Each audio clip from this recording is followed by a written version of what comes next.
तरफ से काम हम लोग करते ही हैं कि मेडिसिन की तरफ से करते हैं तो वो वैसे है, लेकिन जब हार्ट में प्रेशर बढ़ रहा हो तो आप दूसरी तरह से करते हैं, ठीक है।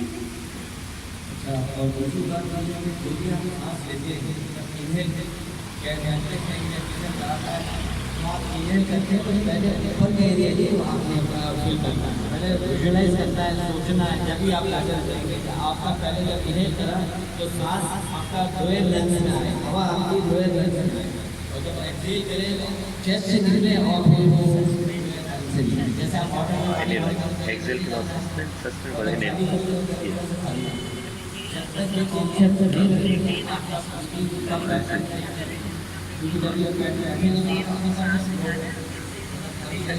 उठाना है,